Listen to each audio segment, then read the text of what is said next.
oh yeah, oh yeah, oh yeah, oh yeah. Can I hear that again? Can I hear that again? Welcome, everybody.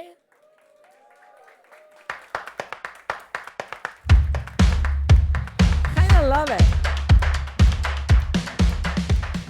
I kind of like it, because this morning we said, what are we going to do? What are we going to do?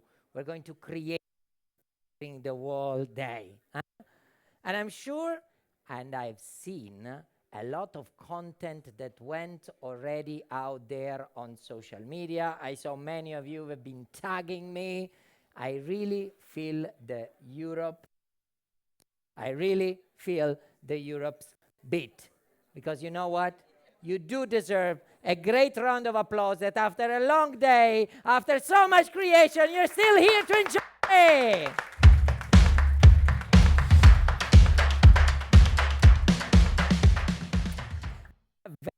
Very special night. It's a very special night because we've been combining a lot of things. So, while you were in this room and in the different workshop, in parallel, entrepreneurs, young entrepreneurs came together to see what are the sectors they want to invest, how they can push up the economy for Europe. While you were all here, alumni gathered together. When you were all here, the whole JA community across Europe, CEOs, board members, chairs, stakeholders, private sector leaders, public institutions also gathered. So at the end of the day, what you do? We cannot work inside. We needed to bring all together in an evening which is an evening of celebration, of rewarding. Because when we do things right, we also need to reward people. So, for the entrepreneurs, the board members, the CEOs that were in other room, you are joined by those one who are gonna profile you in the Financial Times in few years, in Forbes, in Fortune 500, on BBC World News, on Euronews, because you are joined here by over 100 young, aspiring journalists and content creators. A big round of applause for the future of those young people.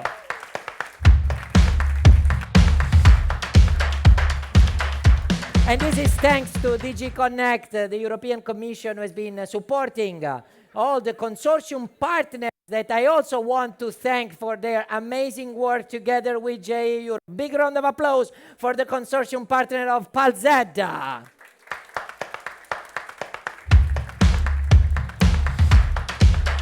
As well as the corporate partners, Manpower Group, Delta Airlines, Accenture, Microsoft, UPS, FIRS, and Bata. And the consortium partners who are, of course, European Youth Press, European Dialogue, YMCA Europe, Matrix Internet, Ciao People, Euractiv Poland, and Euractiv Romania, as well as JA Alumni Europe. So, time to celebrate, time to recap, but too often we talked about youth. Do you remember this morning I say, going to all these round tables, and everybody talks about youth. And youngest person on stage is the age of my father. We respect their experience, but when we talk about youth, we need to have, who do we need to have on stage? We need to have young people on stage. And someone who has a lot of experience in supporting youth came to me a while ago and said, Salvatore, we need to organize something different this year. Let me welcome on stage Yves Servotte, who is the real co-creator, co-generator of Javos. Do you know what Javos is? No, you're going to discover. Please join me on stage here.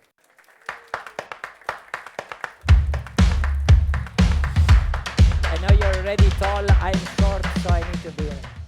So what is Davos? Because I remember I was in Davos at the World Economic Forum, and everybody was drafting the youth agenda. And he told me, Salvatore, great visibility. But where are the youth?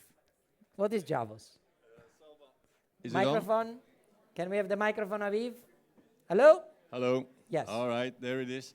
Salva, first of all, thank you for this opportunity. He was talking about youngsters on the floor. I really feel flattered that I'm the first to come to this place. Where is the idea coming from? Who from you already participated to a Gen E event? Gen E is your European final. 40 countries, the best of the best, come there to defend their project. This is an amazing event. Please make sure that once in your life you participate as a visitor or a participant to a Gen E event. The vibe, the energy, the passion, the intelligence, the knowledgeability that you feel there amongst all the youngsters present, more than 1,000 youngsters, it's fantastic. It's a sign of hope. It's a sign of optimism. And then they ask those youngsters, please comment your company, comment what you're doing. And you see that they do it in a way almost better than board members in our professional life, because they do it with much more passion. And so the bold idea was, in fact, you hear some of those youngsters in their speech that they have a very strong societal engagement. The products they bring forward have very often a sustainable reflex. And so why shouldn't we give those youngsters the floor to express themselves about the societal topics that define today the agenda of Davos? You will be astonished the interesting and the hopeful messages you will hear and see. And so the idea is, beside the competition, which is very important, we should seize that unique opportunity that is only offered by JA, because 40 countries are present. You have a very international crowd. It are the best of the best. It are almost Olympic athletes. And you let them discuss in a constructive way. What we see these days, not enough. But from youngsters, you can expect it. They discuss in a constructive way the topics of tomorrow. And why shouldn't they be entitled to do so? They are our leaders of tomorrow. They give shape to the future of tomorrow. And of course, topics like environment, it's their concern, it's our concern, but we should involve them. And so the idea is, Salvatore, to give them a platform, a professional platform, where they can discuss and come with some suggestions. And yes, we heard it this morning, you need to be bold in your dreams. And therefore we come to the name. When Davos is the yearly meeting of the big politicians, the big CEOs, the big leaders of today, we should challenge them. The youngsters should challenge them with other ideas to make the discussion broader, more lively, in order to have maybe, hopefully, a good outcome. And so I was especially pleased with this new initiative where press, youngsters are working on content. Content which, in the ideal world, could be brought by youngsters themselves as well. So, thank you for thank you so much, picking up the idea. Thank you so much for the idea. Thank you for making me that call that make it realize, okay, time to have the youth on stage. Definitely. And let me invite Miss Petra Massaro, writing expert from Happy's think tank, who is gonna... You see, she gets a... Do you want the music? Do you want the music? I got the music. I got the music. You got the music. The floor is yours. Good evening, everybody. It's such a pleasure to meet such a big crowd. Tonight we were Microphone. Okay, microphone check. Tonight we will be spending an hour together where the youth will meet policy officers, and we will talking about the future, about empowerment, about a lot of very relevant topics. So before, let's just dive in and allow me to present you the rules of the game. So we will have on stage a youth representative and a policy officer. They will opening with a statement of 1 minute, and then they will ask each other one question. They both will have their chance to reply. Okay, let's start. The first people I will welcome on stage are Miss Patricia and Clara.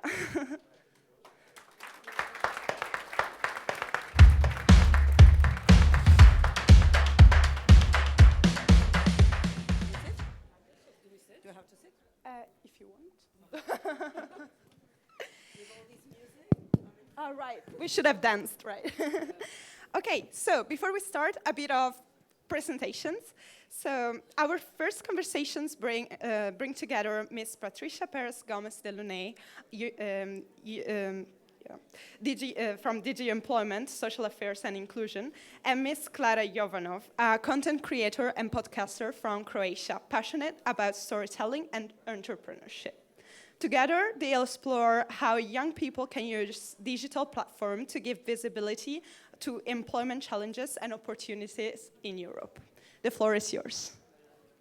Okay, so should I start?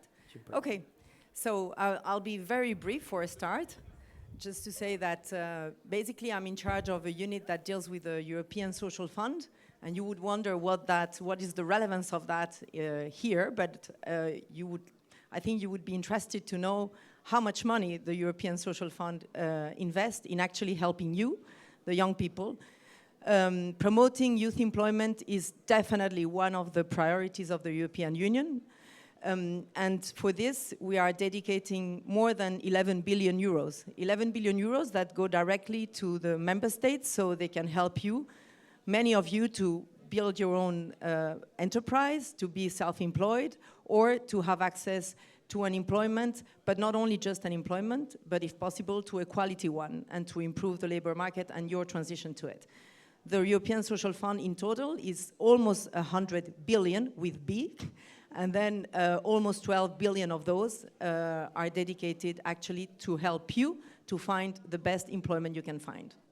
Thank you so much. Clara, would you like to open with your statement? Yes, of course. First, I want to just quickly say hi to everyone and check with everyone. How is everyone feeling tonight? Are we all in a good mood? Yeah? Yes. Yeah? Okay, just so note everyone is sleeping because we didn't came for that.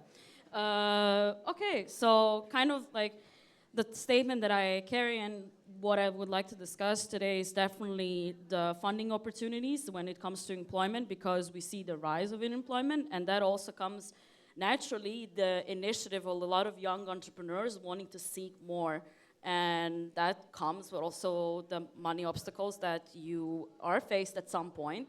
So that means that basically the statement that I would like to propose is that the EU does need to be more for the younger entrepreneurs, but young entrepreneurs also need to know how to find those opportunities. So yeah, without further ado, let's get it going.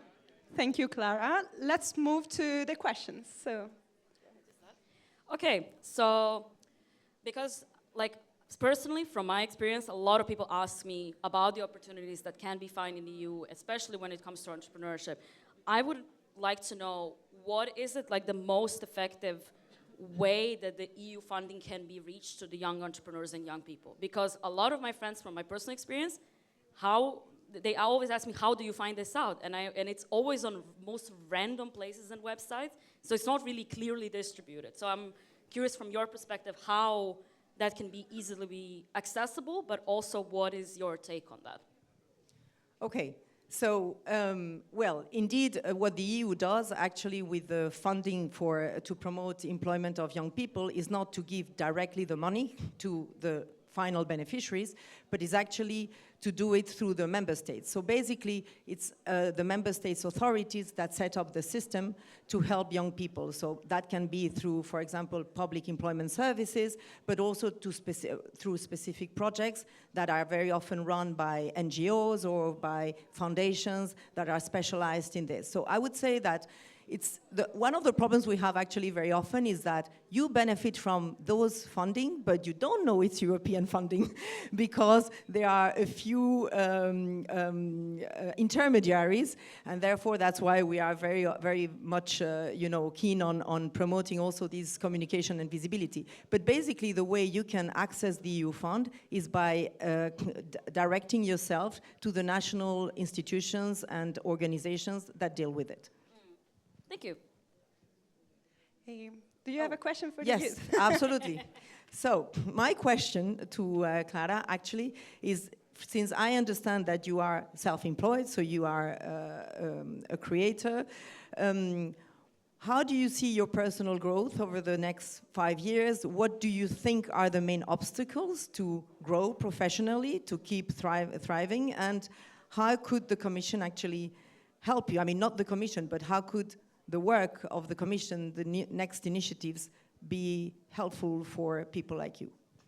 Thank you for the question. I think it's a very, really appreciated because I find it quite personal. Just to kind of not go too overboard.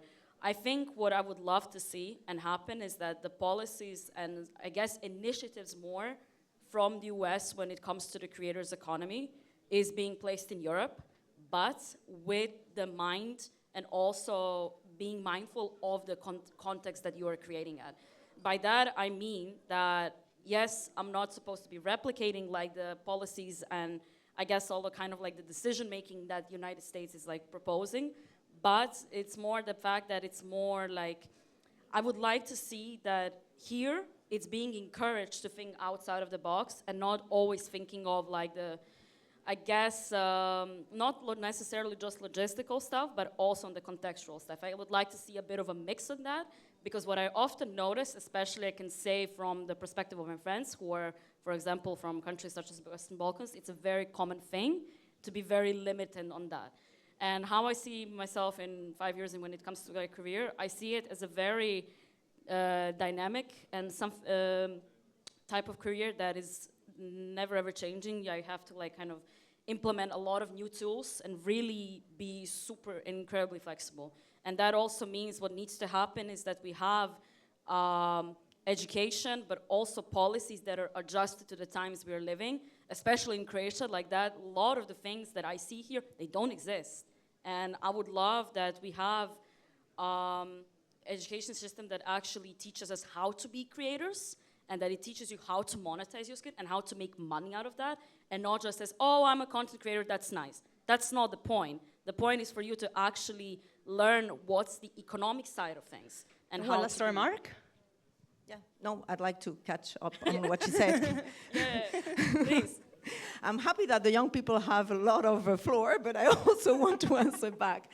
So, two things I'd like to say, reacting to her comments, which I find extremely relevant, and that's why I wanted to answer back. So, first of all, I agree, probably we need to remove obstacles and be more, I don't know if I really want to be much more like American style, to be very honest, today, just don't quote me, but in any case, what is clear is that one of the priorities of the Commission also regarding the enterprise environment is definitely simplification. And I think that in that sense, that should probably help us get a bit closer to what you can be looking for. The other part, I really like that you say that you have to keep learning, and so because indeed, the EU promotes constant learning and adapting through the Union of Skills. And this is certainly one of the flagship initiatives of the European Union. So I'm happy that somehow we are really on the right path to help people like you keep growing, keep adapting, and gaining more skills that will help you to keep building your brand and adapting to the future.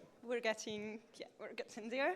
Time's up for now, but I invite you to continue the conversation later at the Borrells. So, Borrell is a Dutch term for the aperitif. So thank you, Clara. Thank you, Miss Patricia. Yes, Clara will stay with us for the next policy officer to be here. Welcome. Miss Chiara Riondino.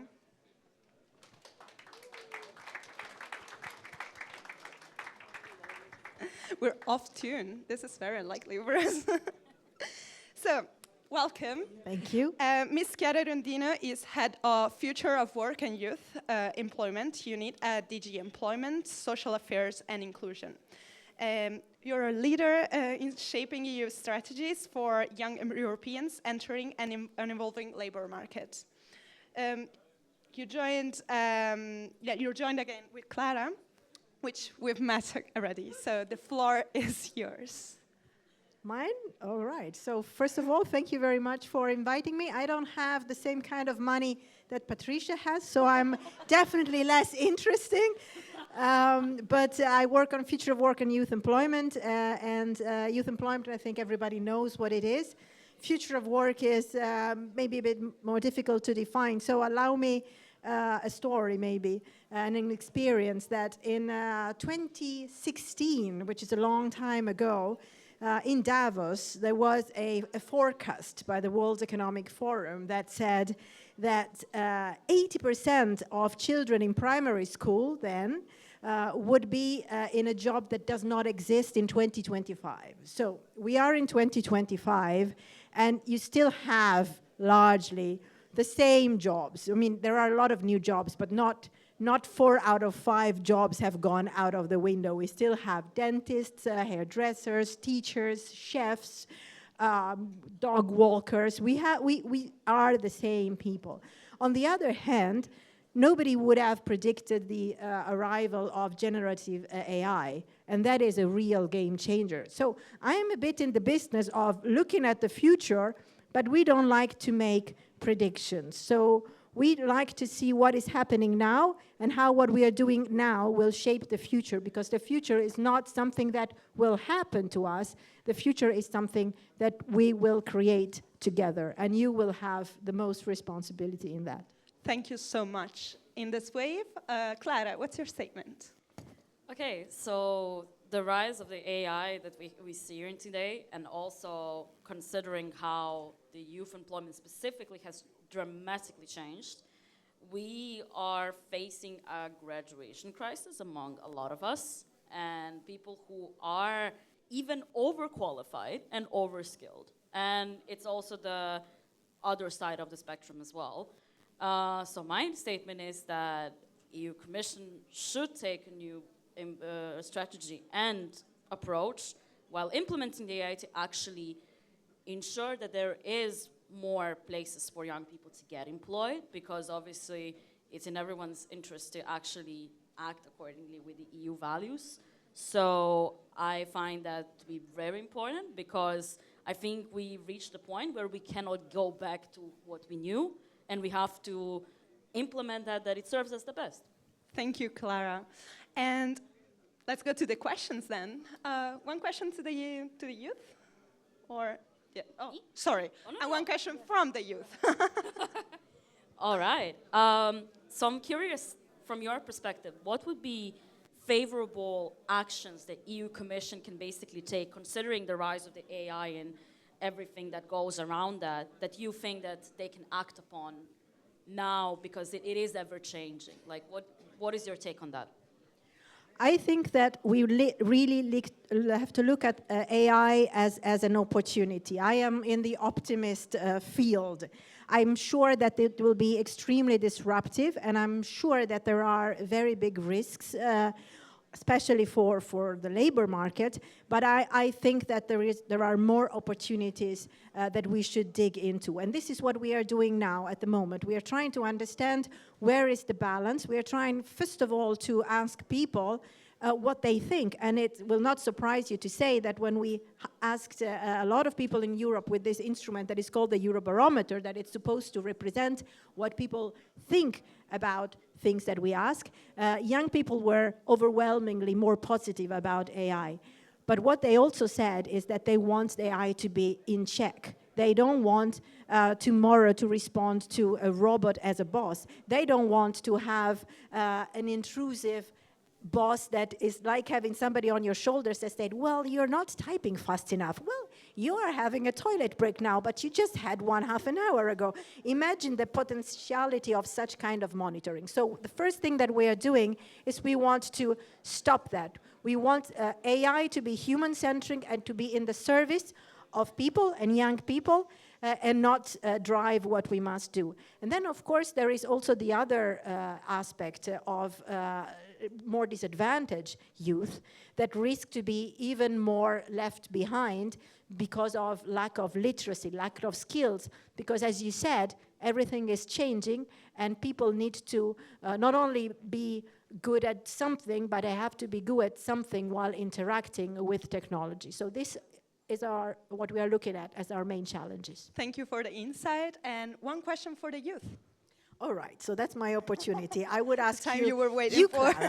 Clara, if you were in my seat at the desk at the European Commission in DG Employment, thinking about the future of work, what kind of policy would you design to help young people in the age of AI? Oh, that's a very good question. To be replied in 1 minute. Yes. Okay. Easy peasy. I think what needs to happen is that there are accessible education platforms where we can be taught about the AI in terms of the work employment, how that can actually serve us on the job market and not disadvantage us, because people try to portray it as something evil. Like, yeah, artificial intelligence always was claimed to be evil, but we use it more than ever. So why actually not teach us how to actually put a boundary between what is acceptable and what is not? And also what I find it to be crucial is that we have in place where we know how to use it as a tool rather than as something that is just claimed to be, oh, it's gonna ruin my career. No, it's gonna take over half of the jobs, yes, but that's why you have the opportunity to learn about it and expand your skill stack to actually be more than, from what is your job title or your diploma from where you graduate, whatever. Thank you for your insights. And we have to end this conversation here. Can I say one thing? A request to everybody here. Okay, a request. Because not only the future is what we make of ourselves, but Europe is what we make it. And I ask of you, please support more Europe so that we can help you also on things that we cannot really do now. More support to Europe to support Europeans. Thank you. Thank you, Clara, as well. I now welcome on stage. Yeah, great, amazing. I now welcome on stage Mr. Yeah. Get help from the audience. Get help? No, it's fine, it's fine. Yeah, I now welcome on stage Mr. Michalis Adipantela, which will have we will have a conversation with Adelina Lambreva. It's a pleasure to meet you. So, Mr. Michalis Adipantela is a member of the European Parliament from Cyprus. You will exchange perspective with Adelina on how Europe can better support youth in shaping digital and social transition. Okay. Shall I start first? Yeah. Okay. Good evening, everyone. I'm very happy I'm here with the youth. I would like to say hi to my colleagues from the European Parliament that are here with me, and they are looking at me. First, before I make my statement, I would like to congratulate my friend from Cyprus, Antigoni Komodiki, for being elected president of the executive board today. We are very proud of you, Antigoni, and we are looking forward working with you. I'm a member of the European Parliament, as you said, member of the EPP. I'm an active member in 6 committees, but I think the most important committee for the youth is the Budget Committee. Currently, I'm a member of the negotiations that they will take place, they will have to finish by next week, where we'll be able to finalize all the budget that goes to the European Union. So approximately 200 billion will be decided where they will go by next Friday. So I think this is while deciding our policies, we always have the young people, the youth in our mind, in our agendas. And the message I want to give is There will be a lot of funding for the youth, for new entrepreneurs, for technology, for artificial intelligence. But we are here to listen from you if there is anything else we can do to improve That's the lives of the promising. new generation. Thank you so much. Adelina, the floor is yours. Thank you so much. Good evening, Adelina, Blue Book trainee. For a lot of young people in Europe, the way health is described on paper and the way it's lived day by day are not the same. On paper, we are the most connected, informed generation. We have health apps, smartwatches, AI diagnostics, telemedicine. We're told the system that we have has never been more advanced. But when we ask people our age, we hear something else. We hear waiting weeks just to see a doctor. We hear skipping checkups because they are too expensive, going on social media for answers because it feels faster and less judgmental, moving to a new city to study or to work and not knowing where to go or what to do and what we're entitled to without feeling like a burden. So when we talk about health, innovation, and youth participation, it can't just mean we launch a tool and a campaign. We design something modern, and here's a presentation, but it's invisible in our daily routine as young people. So being young,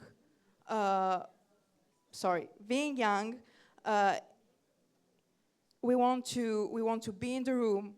We want to be there when priorities are set. We want to say what becomes free, what becomes normal, and to ask without shame what becomes normal. So that to me is youth participation in health policy.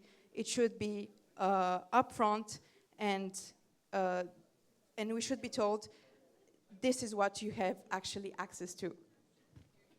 A clearer information regarding health then. That would be. Yes, a question from the policy officer. So I didn't mention that I was the Minister of Health of Cyprus during the pandemic, but my aim was not to have any lockdowns because I know how important it is for the youth, and we manage it without having, by having one of the lowest death rates in Europe. I'm just going to tell you what we have tried to implement while I was a Minister of Health and how Europe will help it. While I was a Minister of Health, we decided on an initiative to have an electronic file, an electronic medical file. This is compulsory for all the European Union countries. What does this file mean? This file means that as soon as a child is born, all the medical records are in this file. It's compulsory from the pediatrician from day one to complete this file. With the technology, the baby comes to Brussels to study. Then it's easy to have access to that file. It's easy to have to see what is the diseases, what medicine is taking. So this is something that technology will help us and will enable us achieve this. Another thing is prescriptions in the European Union. Again, we are trying to find a way that you have a prescription, for example, in Portugal, and you are traveling to Cyprus. You are going there for 2 weeks, for 2 months, and you will be able to get your prescription in Cyprus. This is the measures that we try to implement for you through technology. You actually answered my question.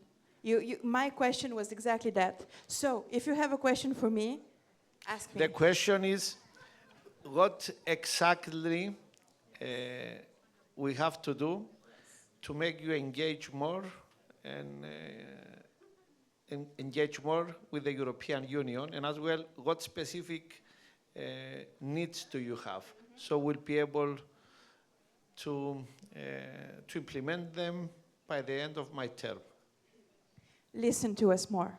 Listen, ask the right questions, and don't ask the questions to the same group of 12 people like you always ask to. Like, go to rural places, go outside of the cities, and actually fund stuff that will help us, that are very simple, like doctors in school, sex ed in school, free menstrual hygiene products in public toilet spaces. Very important. It should be like toilet paper. It's the same thing. So listen to us. We're talking. We just need to be heard. Thank you for being here. That's what you're doing tonight. You're listening. Thank you so much. Thank you very much. Thank you so much, Adelina. Thank you, Ms. Okay. We'll now move on to Adelina. Stay on stage. Yes, with Miss Maria Welch. Okay, so we briefly introduced yourself earlier, but allow me to introduce you to the bigger crowd. We know already Adelina, but now we also have on stage Miss Maria Welch. So she's a member of the European Parliament from Ireland, known for her advocacy of youth engagement, inclusion, and mental health. She's joined, of course, with Adelina, and together they reflect on how young communicators and policymakers can work hand in hand to strengthen democracy and civic participation. Who would like to start? Adelina? I'm starting? Okay. So, well, first, can I say hello, good evening, everybody. Shout out, do we have some Irish in the room? Yes. Everybody introduce themselves to the Irish people before the night ends. There you go. That's my due diligence as a good Irish representative. Sorry, Adelina. No worries. I hate to be kill party, but I don't think most of us would describe this moment in our lives as easy. Being young in Europe right now is heavy. I'm not saying anything new, I'm sorry. We're asked to be resilient, adaptable, entrepreneurial, grateful. We move to new cities, to new countries for short contracts. We accept unpaid or underpaid experience because we're told this is what we have to do to earn our place. We watch living costs climb faster than any first salary. We are surrounded by constant crises, war, climate, online hate. And we're told this is just how life is. Well, when we finally hit a limit, it's still treated like an individual weakness, as if the problem is our attitude, not the condition some live in. To me, it's not only personal well-being, it's structural. And that's when youth voices matter. We often hear we listen to young people. Sometimes that's true, and sometimes there's real effort, like tonight, to invite people that don't usually get access to policy-making rooms, and I want to acknowledge that. But in general, at European level, who gets heard is still filtered. It's usually young people who already speak the institutional language, who can afford the time to travel, and when that happens, groups disappear. And for me, mental health is not a lifestyle or a slogan. It's political. It's about who has the right to say, I'm not okay, without being punished for it, and who actually gets support after saying it. Thank you, Adelina. Shall we move on to... Yeah, thank you very much. And just good evening to everybody. Maria Walsh is my name, and to give it just a brief intro, the clock is wearing down, and the woman in red is really running a tight race, so I want to make sure I get all my speak in. But I'm an Irish MEP, and I'm a co-chair of the Mental Health Intergroup. And everything you said, myself and many of my colleagues wholeheartedly agree with you. While we have some policymakers at different levels, both at a national level as well as here in the institutions in Brussels, believe that mental health in all its forms is a national competency. Myself and a number of colleagues believe it is absolutely fundamentally tied to everything we do. So for me, it's like the job market. When you look at, sadly, and a real statistic here in this room, and something I hope I get more information on from you all, the second leading cause of death right now in our European Union between kids of 10 and 19, young leaders, is death by suicide. So right now, we have young people living in our European Union who does not feel comfortable and confident and capable within themselves. And for me, that's a shame, and that's a failure in policy. And what you're going to ask me what we're doing. Well, we're working on trying to get a psychosocial directive at work, for the future of work, because when you look at worldwide, 1.6 thereabouts billion children are living in our world right now. They are our future market, and we need to make sure we have, to your point, better accessibility to jobs, paid internships, better social structures, and all the elements that go in it. We heard about AI and the future of that. Then we need to make sure we have people to do those jobs. The other is around talk therapists and making sure if there's an avenue, should a person wish to get into it at any age, because we so desperately need talk therapists. We have a growing issue with isolation, loneliness. I just came back from a conference in the United States based on young people and mental health and social media. The reason I flag this is 1 in 2 children now, under 16, are reporting severe loneliness. 1 in 5 of adults is reporting that. But yet, our actions on social media alone, not screen time, is over 5 hours. And if our companionship is social media, then of course loneliness will grow. And for me, we need to have a better understanding and education at a younger age. So in Ireland, we have this saying, "Tabrónarm," sadness is on me. So if we could figure out a language similar to Finland is doing, that the sadness or something is happening to me, and we're able to live in the preventative space versus only paying for the reactive, because right now we spend at an EU level about 600 billion for reactive mental health supports. We have absenteeism at work. We have issues right across, to your point, all the sectors. And for me, if we're going to save and protect and mind the 450 million citizens and the future of the EU, to all of what you just said, mental health needs to be discussed at bigger level in every institution here. So I wholeheartedly agree, and I look forward to any points that anybody has, whether it be this evening or at any point in the future. Thank you, Maria. We have time for just one question. Okay. So, since this is the Youth Festival, I suggest the policymaker will make the question. So, do you want me to ask you a question? If so, you want to. there's a preparation one here, but I want to say you're a trainee, a Blue Book trainee. I am. Which is super hard to get, so shout out to you for doing that. Yes. But my question is, given your role now in a traineeship, what do you think policymakers are not doing immediately around mental health supports? And what do you think they can do? Utopia is the limit. You have a number of DGs in the room. You have a number of policymakers in the room. Those that are not in the room will get told about. Like, what is it that you want to see, that substance of change? I want to see more use of the representations in the countries where they can go out to spaces outside. Can I just pause, everybody? There's a little bit of kickback here, and I can ask, this is such an important question, and if we're going to listen to young people, we need to make sure everybody in the room is doing that, if you don't mind. Thank you. So, I've lost votes, but I appreciate that, but this is a really important point. I used to work in a newspaper where 2 journalists used to go to schools and to say, "Hello kids, this is a journalist, this is a newspaper, read it, it exists online." So I think we should do the same for mental health. We should use the representations we have in each country, because it would be too expensive to fly people from Brussels when we have already people like there to travel to maybe rural schools or schools that are not like connected already to Brussels in some kind, and to spark debate and to say to people, it's okay not to be okay. It's, yeah, and to say, well, this is a therapist. This is how it works. This is how we can get therapy. This is our school doctor. He's, you know, educated in this and this. You can go and speak to them. Thank you, Adelina. Thank you very much. Thank you, Maria. Thank you so much for your time. I hope there will be more time to follow up on this question. May I invite on the stage Mr.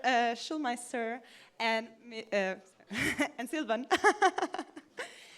Welcome, and thank you for being here. So allow me to present them both. Our next dialogue features Mr. Philip Schulmeister, Director of Outreach at the European Parliament's DG Communication, So he leads efforts to connect citizens with the democratic process. To join him, there's Sylvain Wilfian, president of JA Alumni Europe, representing a network of young entrepreneurs and innovators, but we know this. Together, they'll discuss how youth leadership and communication and innovation can bring Europe closer to its citizens, and how dialogue becomes action. The stage is yours, Sylvain. Thank you, and thank you so much for having me. I would like to start with the topic of civil participation, because I think it's super important, and this is the basic of civic participation, that people can express their opinions and learn to debate. And I feel in the broad youth that's a bit of a problem, because people are getting into bubbles, and it's getting very comfortable to having your specific opinion, and in other spaces you're not expressing it anymore because it can be uncomfortable, you know, because you're getting criticized by that. So I think we need to start putting a lot of effort in that people, and especially the youth, is learning to debate, expressing their opinion in places where it's maybe also not too comfortable, so that they learn and can also put in measures and be then active because they see there's other opinions and maybe I don't agree with them. Excellent. Thank you very, very much. I absolutely loved that intro, because it is not, let's say, the usual, you have to give us that or this, but we have to learn actually to participate and learn to how to debate and how to engage ourselves. But briefly, maybe my statement at the beginning, riddle me this. Who will live the longest, or who will have to live the longest with the political decisions made today? The answer is relatively simple, and the answer is the biggest part of that room. It's actually you. You are directly affected by the choices that we make today. And yet, at the same time, and we have heard this over the course of this evening, and supposedly, I suppose, over quite of the day, several times, young people are often not taken seriously enough, yet when in fact their contributions are, should be, could be crucial to our long-term success. So one of our core tasks in my Directorate for Outreach and Parliament is to enable the European Parliament, to enable members to engage meaningfully with this generation who needs it the most. We do have a unique responsibility to make democracy, to make civic participation accessible and relevant to this next generation of European citizens, so that you actually can feel confident to take part. To empower youth, we do work with multipliers across the European Union to reach young people wherever they are. In the other way around, we bring tens of thousands of young voices to the European Parliament with the Euroscola processes, with the European Youth Event. We're embedding knowledge, learning about European democracy, civic participation in school curricula with the European Parliament ambassador schools. So all in all, if you ask, is youth participation a side event, a side thing, I would say, no, absolutely not. It is an investment in democratic resilience, maybe today more needed than ever before, and outreach to young people is where that investment begins. Thank you so much for your statement. Sylvain, what's your question for our policy officer? So my question pretty much builds up on the little intro I did. I have the opinion that we must make the youth able to debate, and you already told me a bit that you're doing some measures in school, because as nice as it is to visit the European Parliament, it's not accessible for everybody. What can you do more, maybe into the direction that people really learn to debate again and express their opinions, hands-on? And that's the part of the questions that I don't like. What can we do? I mean, at the end of the day, this is not a question of consumerism. What can be provided to us so that we? This is a gathering of activists on the one hand, and therefore also the responsibility for democracy. Demos is that every single one of us has a responsibility. Okay, that aside, now I truly believe that in a time and age when we are looking at the quite often, far too often, harmful impact of social media on specifically young people. As you said before, the time we spend on screens but not communicating, not necessarily interacting, but consuming, being with algorithms driving us to basically to stay engaged, but not necessarily to stay informed. So this must have an impact quickly on also school curricula, on educational curricula, where we need to learn again to discuss, to debate, and also to pronounce, to express an opinion that might not be popular. And that is maybe one of the most difficult things to learn. Thank you so much for your reply. It's your time to ask a question, so the stage is yours. Okay, on the other hand, if we're talking about youth engagement, and me being clearly one of the older generations around here, tell me, what do we fundamentally misunderstand about how your generation contributes to democratic processes? I think that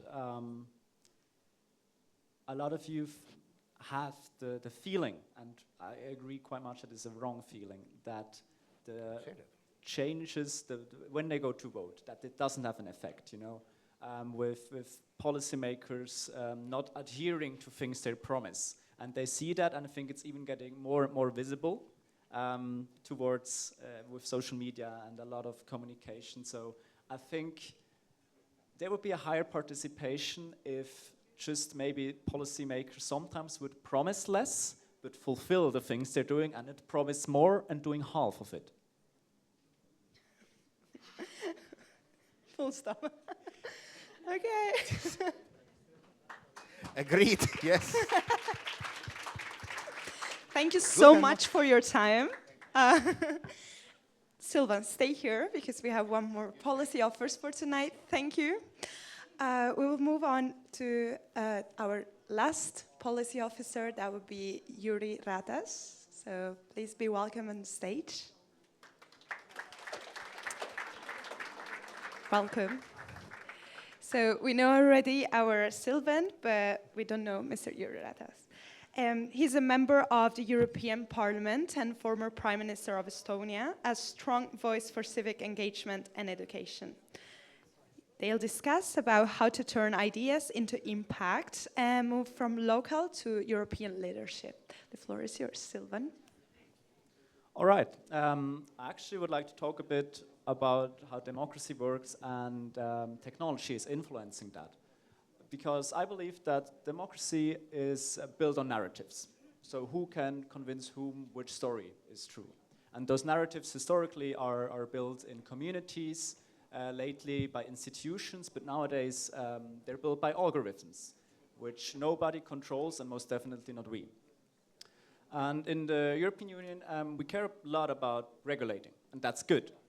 But while we debate, others build. So we have a lot of things in AI, they're mostly not coming from Brussels or Tallinn, they're coming from Shenzhen and California.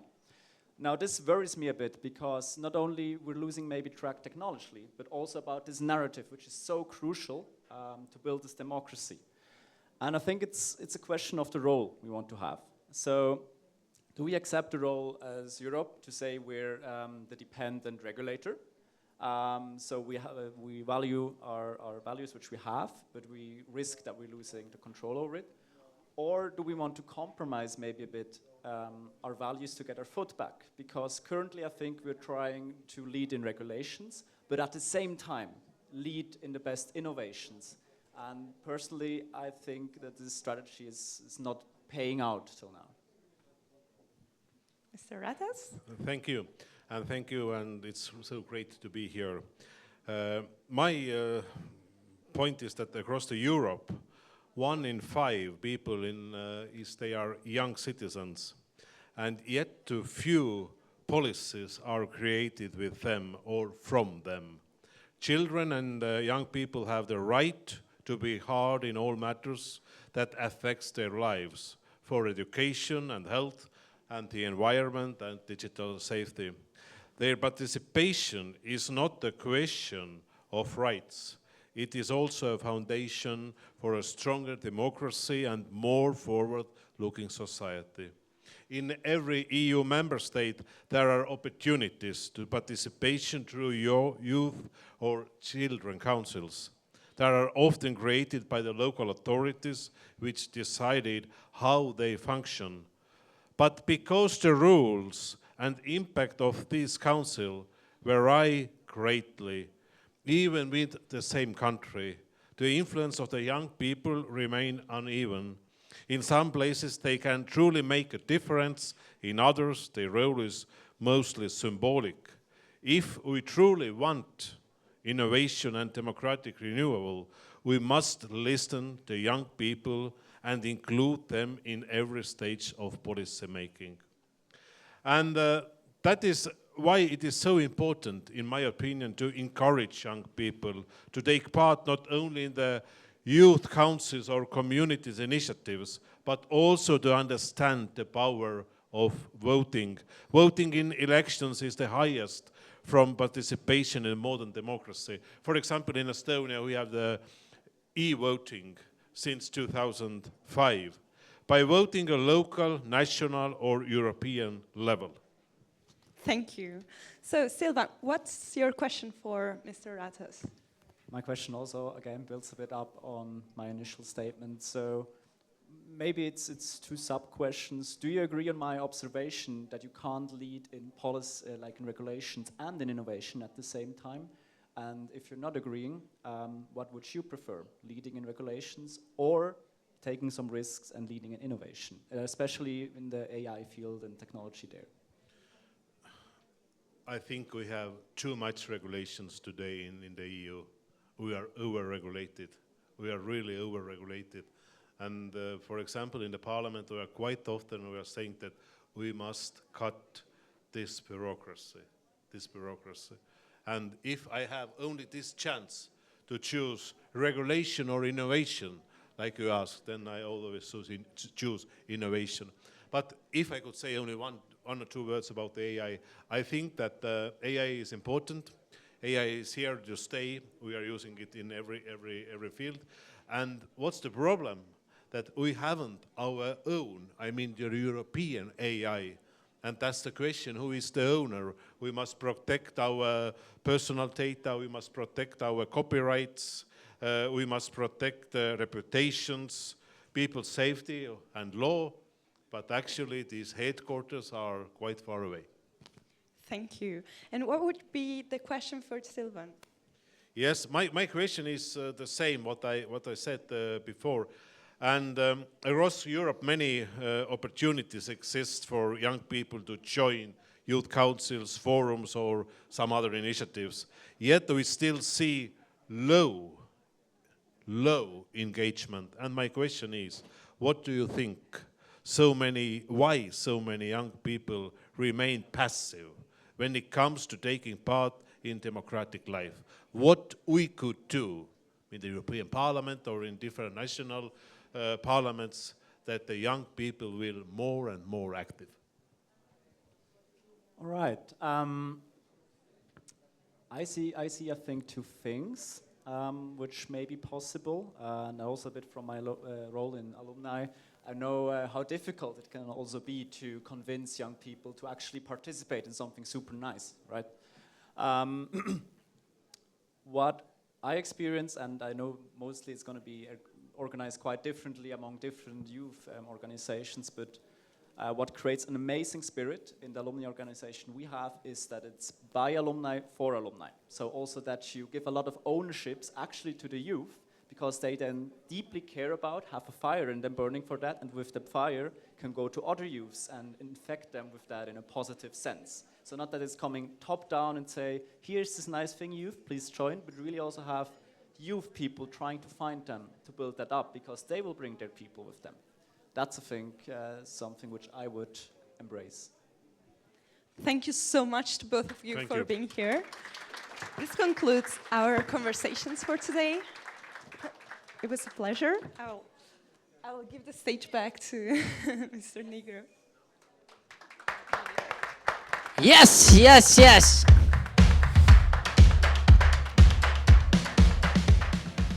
Definitely. So, mission accomplished. We had youth on stage. We heard them. Policymakers heard them. Next step is to translate what we have heard on stage into policies, and also to translate it from the young people into actions. A lot was said out here. The next action is having some food. So we are going to stop for a little while and we will get back in a few minutes. So enjoy.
You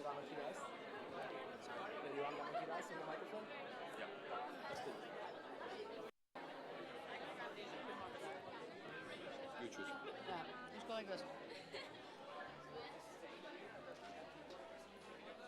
No worries, we're gonna move the this one we keep. No, 4 goes with them.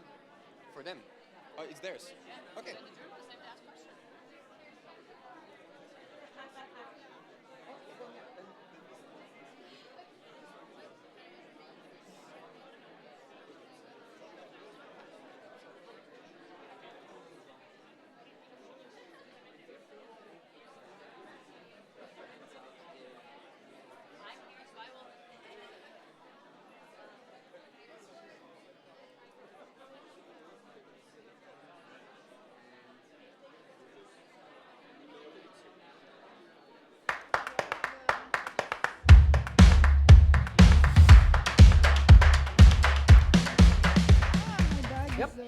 Yep, yeah.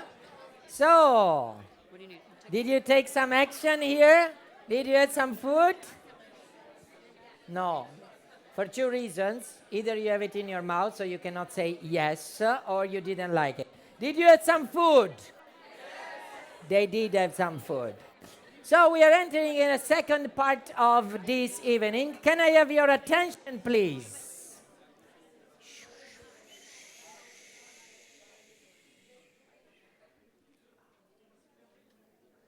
You can see, I have a 7 years old and an 11 years old kids at home. So we are getting into the second part of this evening. It's about celebrations. We heard about young people. We heard about policymakers. We are entering into next phase. And the next phase, to please join me on stage, the chair of JA Europe, Laurence Morvan, who you saw this morning. Hello Hi, again. Laurence. Hello again. Yes, can you hear me? Laurence is at the dancing contest as well, yes. So, what is this about? What is this about, Laurence? What are we going to do in the second and third part of the evening? So this is all about celebration. I think this is really important to recognize. Recognize people who are people, teams, who are going beyond, you know, what's their day job, their time is to really, because they have the passion, they have the excellence, they have the innovation, they really embody everything that we want to push at GA, really the values of GA. So this is about a series of awards, right, that yes. we have developed, really about the teams, so some of the member nations, and celebrating the great things that they've done in the right way. It's about entrepreneurs, right? And it's about really teachers. I think these are the 3 main stakeholders: teachers, exactly. organizations, and young entrepreneurs who made it. And in order to do so, we need to invite on stage a very special person, which is very close to the heart of JA, because he has gone above and beyond supporting young people, supporting the next generation. Please welcome on stage Johan Andersen from Further.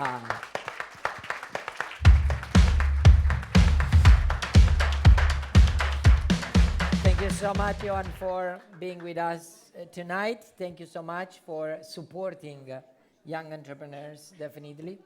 Tell us a little bit more about the first list. Well, this is punk work. Yeah, now it works. Okay. Well, the first list is based on the hypothesis that if you give people opportunities, if you give people a lot of opportunities, varied opportunities, if you give them in a safe place, like the school, if you give them an entrepreneurial opportunity, it will reach people who you otherwise cannot reach. Those of you who are here, you are probably already privileged. Somehow, somebody reached you more than perhaps you reached them.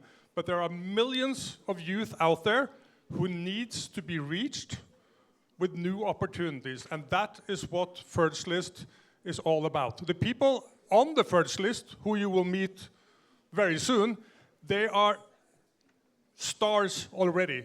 So they are both representative and they are individual examples of what can come out of an entrepreneurial experience in education. So we'll present them soon, but First List is basically trying to gather people from all over Europe, from every European country. And many of you have perhaps nominated some of the people who will soon come on stage. We've been doing this since 2017. There's now about 67 nominees, very exclusive, all from Europe. There's a couple of overseas during the centennial celebration. But we're slowly growing, and many of them have done, I mean, they have invested together, they have gone to each other's weddings, the kids know each other, and they have become great friends. So it's a little community, but it's very strong, and it's a very good example that JA programs work. Thank you. Thank you so much, Johan. And so those are the young people who made it for themselves, who made it for the community. Because they've been also engaged very much. And you have engaged very much in your history of collaborating with JA. And especially this year, when, as you all know, from United States, USAID cut all the funding for also many European countries. We as Europeans had to step up. And the first things I can do is picking up a phone and call those Europeans who commit to the next generations. So I called up Johan.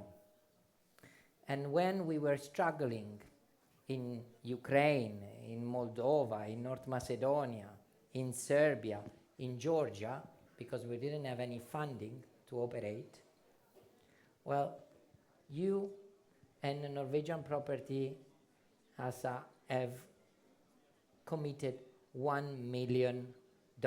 Can we give a big round of applause? We talked about the European solidarity, and this is really a concrete example of $1 million going to those countries. Why? Why? Well, it just shows that you don't have to be a member of the EU to make a contribution. Why?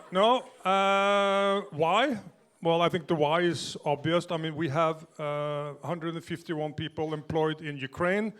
I have a big respect for the people struggling in Moldova, Georgia, and the other countries. And the fact that it would be so sad that for some punk reason, an orange reason, you might say, over there, that we should actually lose traction in these countries.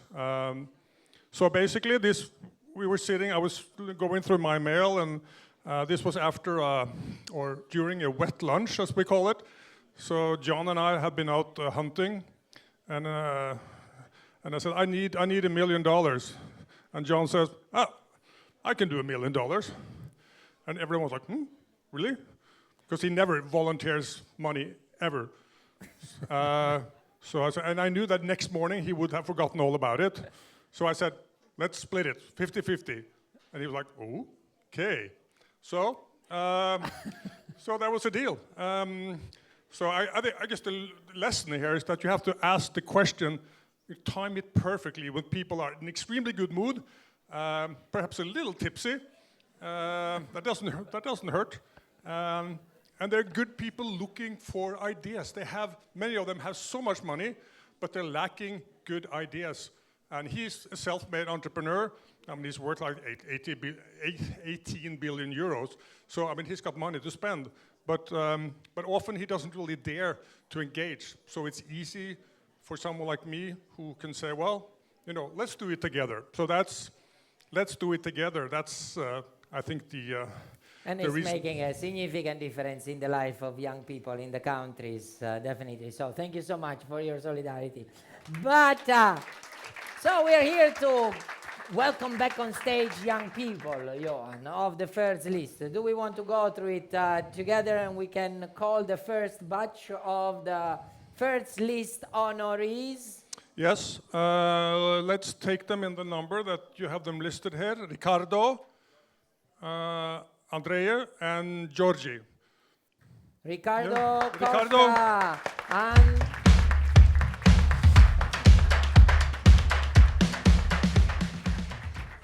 So is there And we also wanted to say that we had another honoree on this group that unfortunately Arpin Kostoyan, yeah. which unfortunately for the closure of the airspace yesterday could not join us, but we definitely want to send us all our regards and congratulations to be part of the first list. And we do have some of the young aspiring journalists who wants to make some question of it. Yeah, and I would just like to say it looks like a very weird kind of plaque, but it just goes to show that you can pivot. You don't have to be the same thing, you know, throughout the whole lifetime. So this guy who made this, he used to be a skater, the speed skater, and he had a gold Olympics, gold in the 5,000 meter in the Lake Placid in '76. Most of you weren't even born then. But he's now a carpenter. So, you know, it's never too late to change. So, please, questions from our aspiring journalists. The other microphone over here. Yep. Yep, go ahead. So thank you, congratulations. You have built a really inspiring career, both as an entrepreneur and a founding partners across different fields. So congratulations. I have a question. How did your path towards success was built since the beginning, and how these experiences helped you to be the mentor of JI Europe in order to help others, young Europeans? So I guess that's for me. Yeah. Yeah. That's Ricardo. All right. First of all, just let me thank JI Europe and FERD for the nomination and for giving me the opportunity to be here and to meet all of these wonderful people. And actually, my path in JA is actually built around opportunities.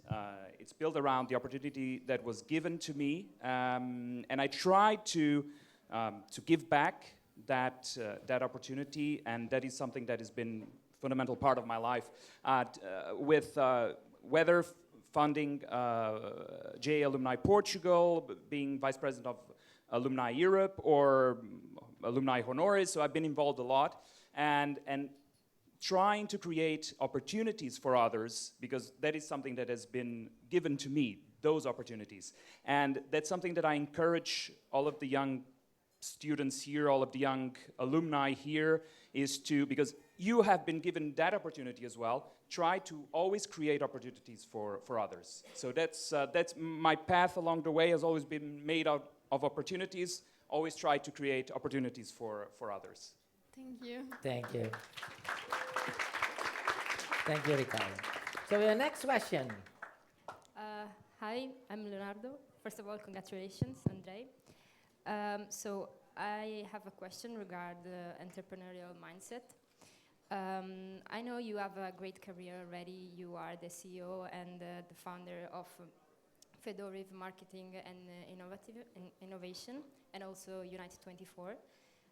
So I wanted to ask you, if you can explain with your own words, what the entrepreneurial mindset JA talks about. Beautiful. Thank you so much. Hello, everybody. I want to thank, first of all, JA.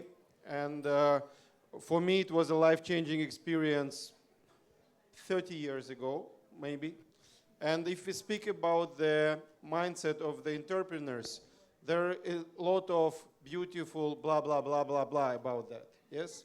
That you have to do this and that, etc. The essence of entrepreneurship is knowing that nothing can stop you. Being persistent, having determination, because it's not coming fast. I calculated today that it took me around 22 years from being in GA, studying, to building something I started to respect as a businessman. 22 years. It's quite a long journey. During these 22 years, as an entrepreneur, I ask everybody to remember and to understand, this is part of entrepreneurial mindset, to know that nobody cares about you. Nobody. Maybe your parents, maybe people who love you, but it's not about business. When you think that somebody should come and tell you what to do, or some fund will appear and help you, or some customers have to buy your product, not true. People are living their lives. It's only you. You are the CEO of your life. You are the only one responsible. You take 100% responsibility, you get 100% of freedom. I think that there are a lot of, let's say, models and limitations in the contemporary world. What I lack and what I believe entrepreneurship can give anybody is feeling of adventure. The same people had 500 years ago when they took ships and went to India or somewhere, because you don't know what will be discovered. You know that maybe you can die. Or also you know that you will die for sure. That's why, if you die for sure, why be afraid? There is only one life, and take most out of it. And believe me, it's worth it. It's the best thing you can do in life. Thank you so much.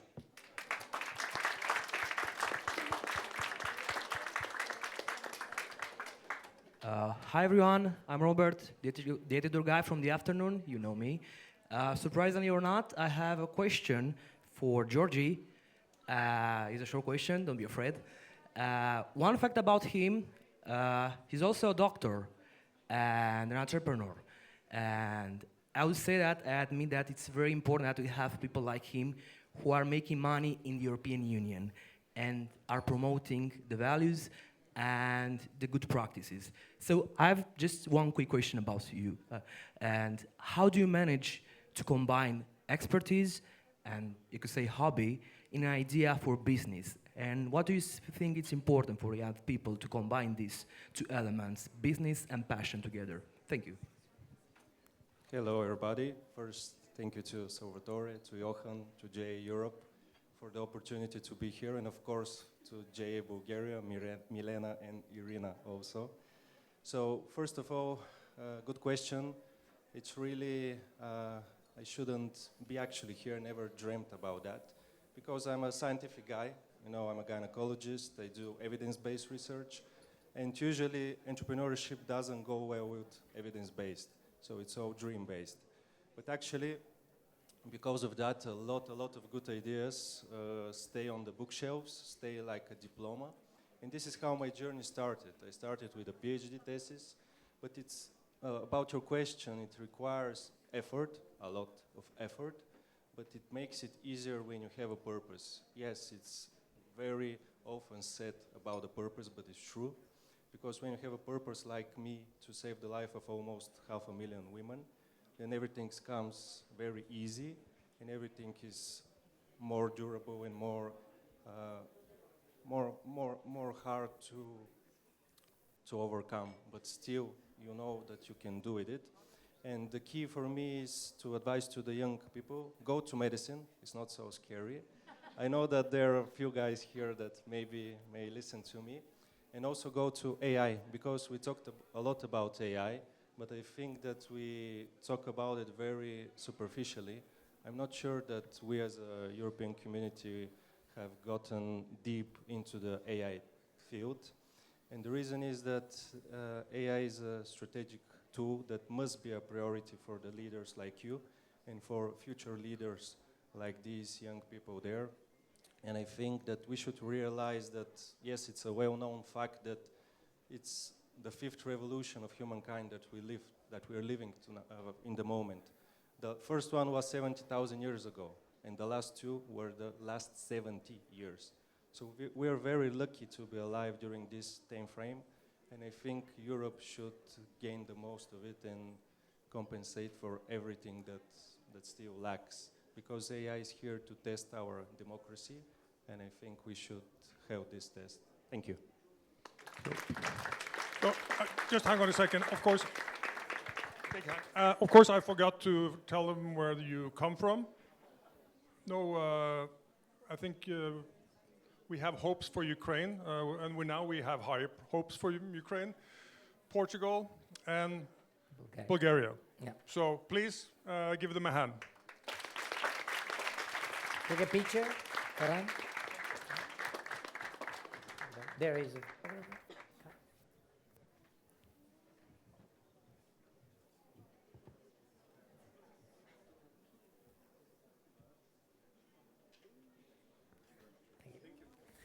So we can move to the second cohort of those first list honorees.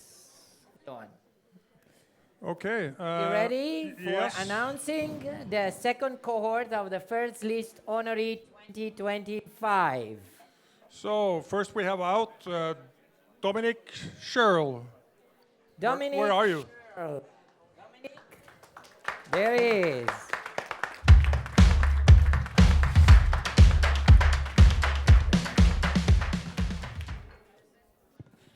Welcome. And then Linda, how do you pronounce it? Sonicson. Linda Sonicson. Congratulations, Linda.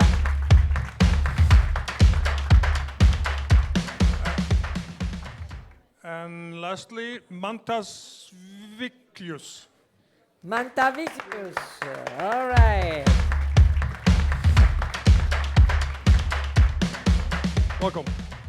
So you can, I mean, if you want to sit, that's fine, no? It looks a little funky standing, but we're not going to be here long. But you will have the same chance, or there will be... We have some questions also for them. Yeah, there's some right. questions coming up. Are you ready? Yes, here they come. So my question There's is so many aspiring journalists that for sure there are questions. Yeah, please, right? please let them know who you're posing the question to. Yes, to Dominic. So my name is Ilaria, first of all, and first of all, I would like to congratulate you for the achievement and everything that you accomplished throughout your life. My question for you today is, we know that starting your own business can be challenging through its ups and downs. Can you describe a moment in your life where you had to take a leap of faith when you were starting your own business? And what gave you the courage to take this leap of faith?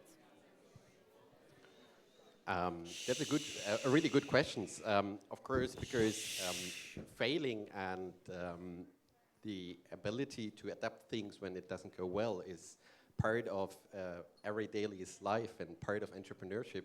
So I can tell you a lot of things what doesn't work well. For example, we had one business idea to sell something, but nobody wants. So, for example, that. And in general, I think it's important to have the courage, to have the determination, but also the willingness to take risks. And you need that because you need to be open for new things, building your business idea, your business model out of them, and but have the ability to adapt those. And it comes from a strong team and a strong community around you, right? Thank you.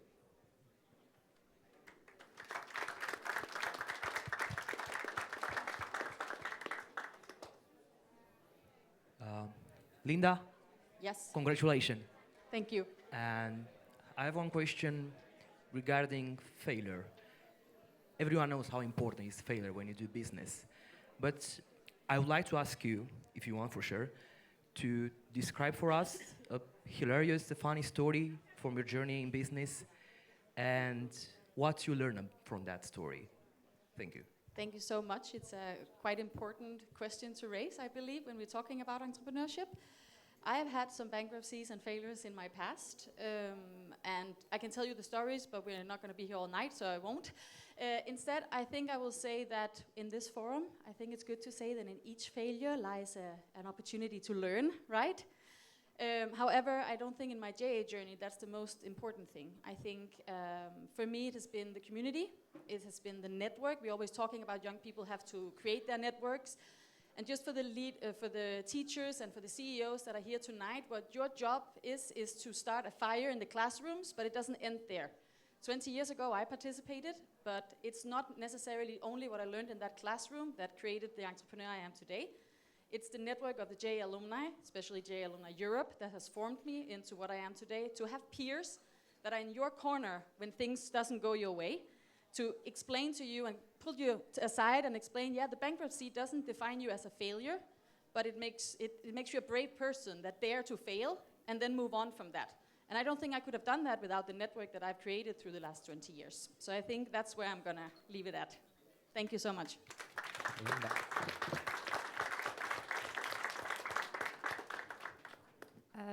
First of all, Mantas wishes congratulations for the award. So I wanted to ask you a question related to the age, because you started your entrepreneurship journey at a very young age, at 19 years old. And then by 25, you became a driving force in education innovation in your home country, in Lithuania. So I wanted to ask you, what are the challenges for a young person, and how do you try to overcome them? Beautiful question. Thank you so much. First of all, I would like to really congratulate and thank my fellow nominees, and also to J Europe and J Worldwide for having such a true impact to all of us. Also to thank J Lithuania. Martinas, Vladas also was here, and Angelika, who truly inspired me to be on that journey. So first of all, to answering your question, young people lack credibility around workspaces, around entrepreneurship, etc. And this is a crucial thing, because when you're starting out, you want to be, the chip of the old block, doing things like, being the mega superstar that you envision that you can be, but you're still at the first stages in your entrepreneurship journey. So how to build credibility? For me, it was finding people around me, mentors, teachers, and one of those teachers became my co-founder in this endeavor, in this educational technology company that we have today. So you have superhumans, teachers around you who can become co-founders, who can become mentors, and can help you do the things you want to do. The second thing is, don't want everything at once. You're looking at entrepreneurs who are fully capable of, and so far down their journey that you see, oh, I have to be like Elon Musk, I have to be like someone else. You do not. You can use that to foster and to ignite your spirit to continue on your journey and to learn from them. And lastly, don't fly so high to the sun like Icarus did in mythology, because in an entrepreneurship journey, you can get burned and burned quickly out. So just stay humble, stay focused, and everything else will work itself out. So thank you so much for the question, and thank you all. So again, I forgot to mention Lithuania, Denmark, Germany. So, yeah. So a very good representation of the whole Europe. Let's take a picture also with this new cohort of the first list honoree. Let me move this side. There, all right.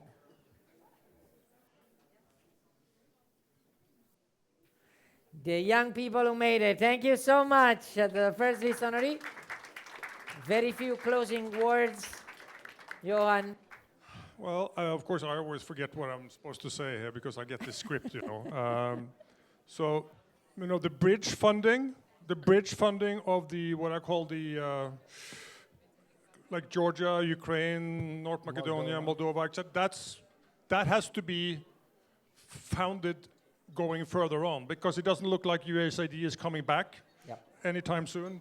So we have to find additional funding. Our job is to step in quickly when there's no one else around, but we cannot do it forever. So we need more support for that cohort of countries going forward. They are the most, I wouldn't call them fragile, but if we lose them, getting them back is going to be a long, long, tough journey. So please, if you, you know what the countries we're talking about, so talk to Sal, talk to Diana, talk to anyone here who is from GIA, see how we can keep those countries in the fold. Thank you so much. Thank you. So first, thank you the first honorees. And he said, talk to Diana, but who is Diana? Who is Diana? the Deputy CEO of JA Europe, Diana Philippa. Stage is yours. Thank you so much, Sal.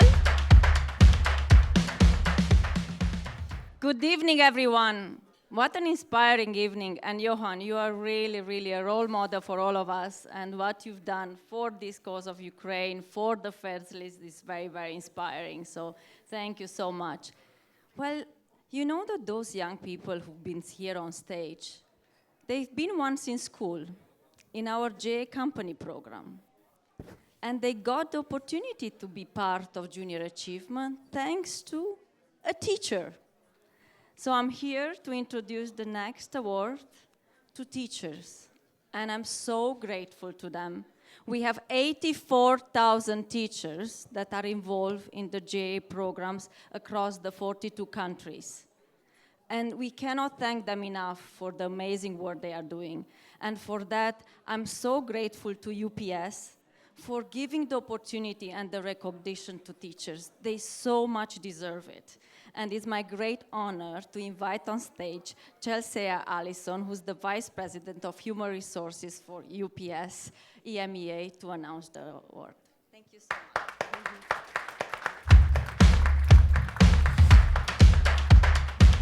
Thank you, Diana. Wonderful to be here. Good evening, everybody. This is a remarkable occasion, so really excited to be able to be a part of it. You know, standing here, I'm a little bit excited and reinvigorated for our community of teachers. Just really a lot of great work, and really the participation that we've had recently was amazing for us as a family at UPS. Every day, teachers ignite curiosity. They absolutely unlock potential in our students, and they are so important to our communities. As I was thinking about our participation, I was also thinking about my family. So my father and my uncles and my aunts were raised by my grandfather, a mechanical engineer, and my grandmother, Ruth. And she instilled in them being a part of the school was really important, and getting a degree was even more important. And so much so that all of them received degrees, advanced degrees, and many of them were teachers. And I learned from them early and young how important that was in our lives. Additionally, my other side of my family, my mother, Sue, was raised by her father, who was a judge, and my grandmother, Marge, who is now 95 years old and still doing crossword puzzles, and amazing. And absolutely, she learned from my grandmother how to be a wonderful, creative teacher as well, and she was in the classroom every day as I was growing up. So from that, I've learned so many things, and on top of that, teachers just surround me. My husband, Damon, was a teacher for 17 years, and he definitely gave back to the communities because it was important for him to serve the underserved in the community that we lived in. So with all of that, I will say, I really do appreciate teachers. It's a deep respect that I come here with, and I'm so excited to hear about the nominees today. So with that, Diana, I'd love to turn it back to you. Thank you so much, and thanks for really giving them the recognition they deserve. We know that there were 3 nominees, 3 finalists. We will recognize the third runner-up and the second runner-up, and I will let you announce the winner. Is that okay? That sounds perfect. So the third place went to Roberto Calea from Malta. So huge congratulations to our team from Malta. We only have the winner coming on stage tonight. The other 2 were not able to join us, but I wanted to give them the recognition because they were really amazing. The second place went to Enikos Szabo from Hungary. Congratulations. And the winner goes to? The winner goes to Natalia Rubiak. From Ukraine. Woo!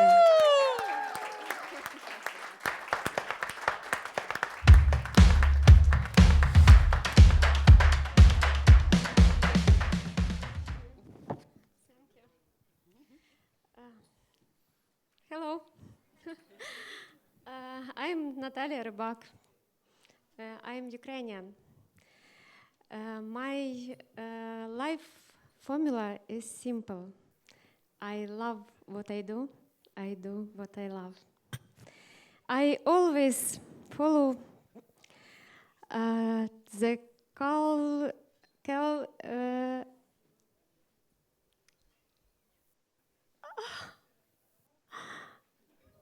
Can we ask for some help? Yuri, do you want Yuri. to join us?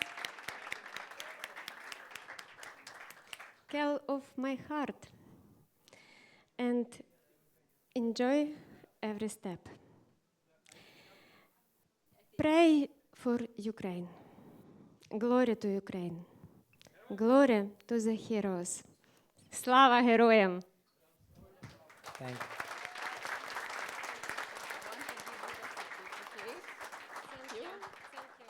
And I would like to ask the CEO of GA Ukraine, Yuri, to come on stage because we want to give the opportunity to an inspiring young journalist to ask a question, but we are aware that you might need some support. Hello, Natalia. Привет и витания. I will address in English because my Ukrainian is not so good. I have one question. What did you learn from your students in Ukraine, and what is the most important thing that you have learned from them during your course with them in Ukraine the last years? Я маю одне запитання, скажу його англійською, тому що моя українська не така добра. Скажіть, чого ви навчилися від ваших учнів в Україні? Тих учнів, яким ви викладали підприємництво. Чого ви навчилися від них? Я буду відповідати українською, бо моя англійська не така добра. Ви знаєте, я хочу згадати один момент, коли ми потрапили до Львова на обласний конкурс, і я не знала про те, що буде номінація «Педагог року». Коли оголосили цю номінацію, я так трішечки відійшла засмучено, а мої діти сказали, учні мої, Наталя Миколаївна, це ви? Я ще раз так глянула на них. Та повірте в себе, вони мені сказали. І я зрозуміла, що мої учні навчили мене вірити в них, вірити в себе. І дякуючи тому, що вони отакі, як вони є, я зараз тут. So I will respond also in Ukrainian because my English is not so great. I would like to remember about one particular episode when I attended the regional contest on entrepreneurship in Lviv together with my students. And during that contest, there was also a nomination for the Best Teacher of the Year award. And when the nominees were supposed to be announced, I was a little bit sad. I even went away a little bit because I did not expect to win anything. And when they announced the nomination, my students shouted at me, "It is you. It is really you. You have to believe in yourself." So what I learned really from my students in that episode is that I have to believe in myself. My students taught me to believe in myself.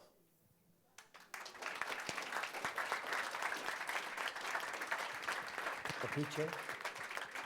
Thank you so much. That was so beautiful. I would like to ask you to come on stage to take a photo. Yes, Yuri, you can join us. Yuri, well, please join us. Thank you, Chelsea. Thank you so much.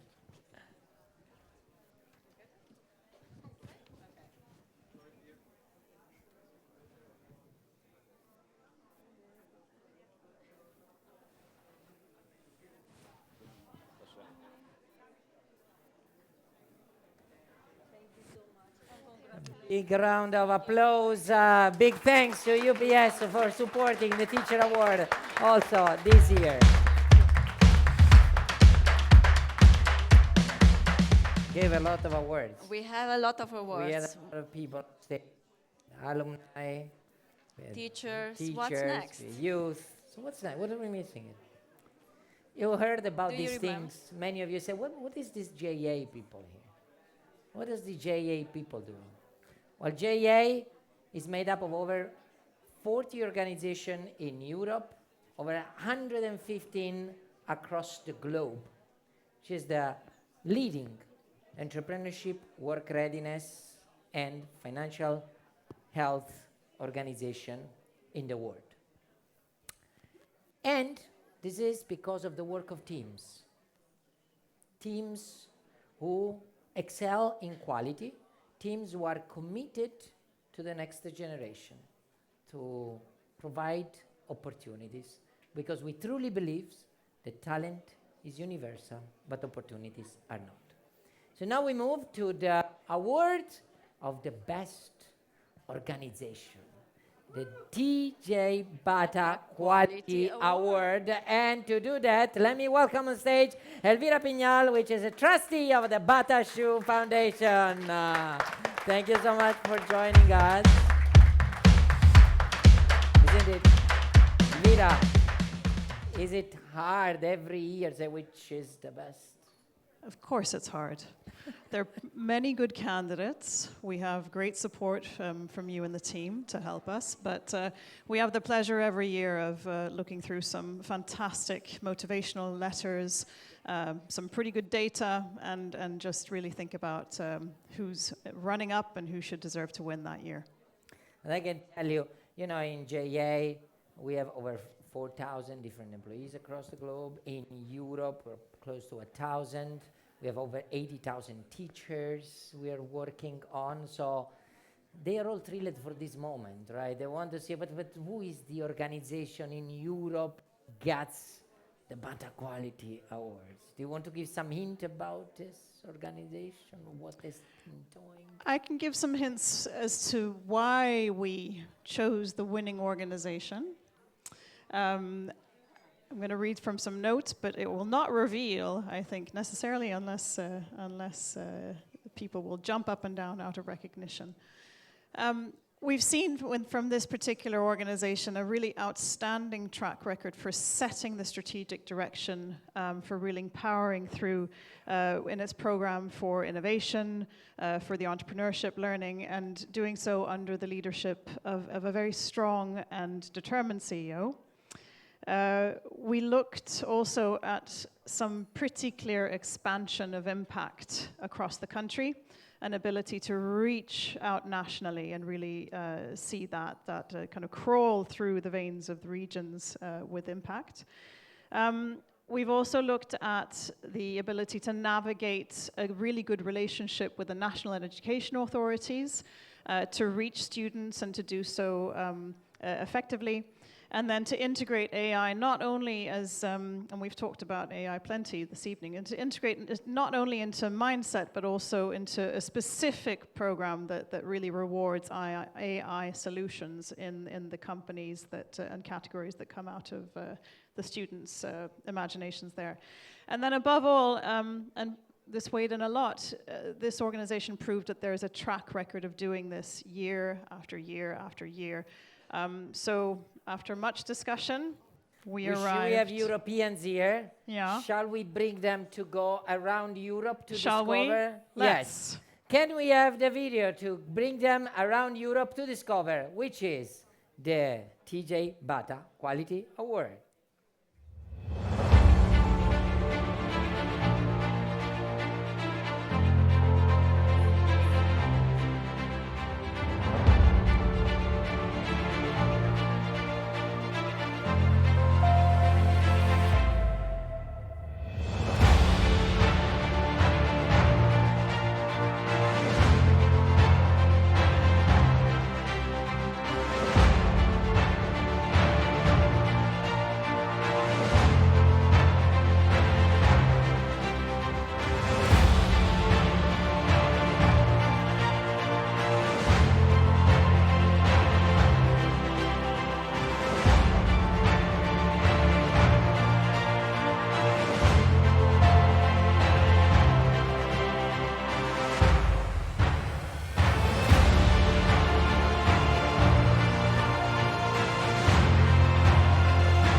Achievement Portugal!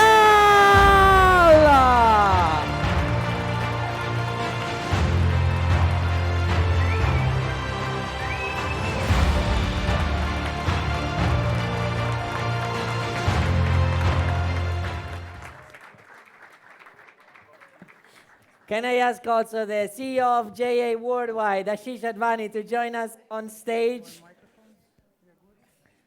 Ashish. Great organization who won the TJ Bata Quality Award this year, Junior Achievement Portugal.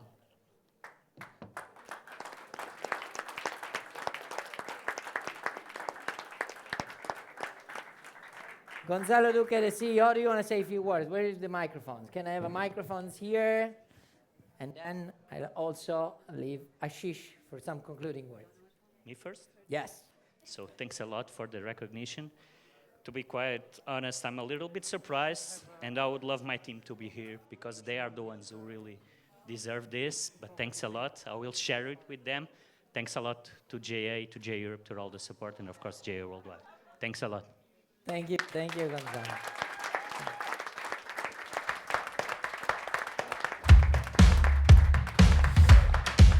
Should I keep talking or congratulations, a great leader thanks his team first. Thank you for modeling that for all the young people here. We give a lot of awards at JA. We're probably the organization on earth that gives the most awards on the planet. But we do it for a good reason. Because as you saw from that amazing Ukrainian teacher, Natalia, who just spoke, something about receiving an award and the feeling you get when other people tell you that you can achieve great things changes your mindset. So congratulations to all the award winners today. Congratulations to you. I know you're going to keep doing great things for JA. And thank you so much to the Bada Foundation and for everything you do. Thank you.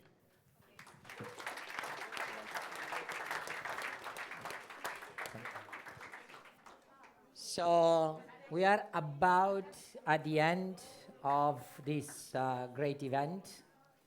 I cannot get out of the stage before making few thanks.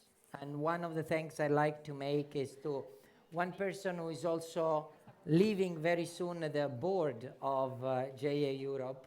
He has been a great board member, a great companion, and in few months he's gonna leave the board, but I'm sure that in different capacities he is going to continue. So Mark Timmermans, please come and join me.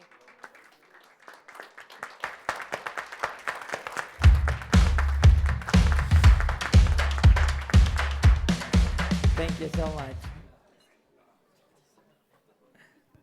Being a board member is difficult, huh? Yeah, make you work a lot. Second.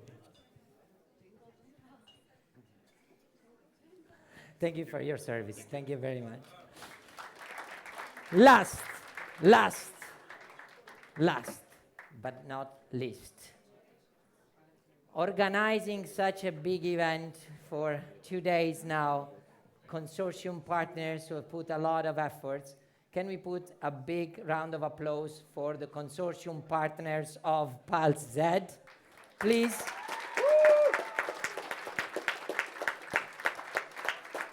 And there has been a group of individuals who not only work night and day, they are great achiever, but most importantly, they have to stand me 24/7 as a CEO. The JA Europe team, who put a lot of efforts into organizing this event. Please identify yourself. You are there in the room, but thank you guys. Once again, we went above and beyond. Thank you all. Enjoy the rest of the evening.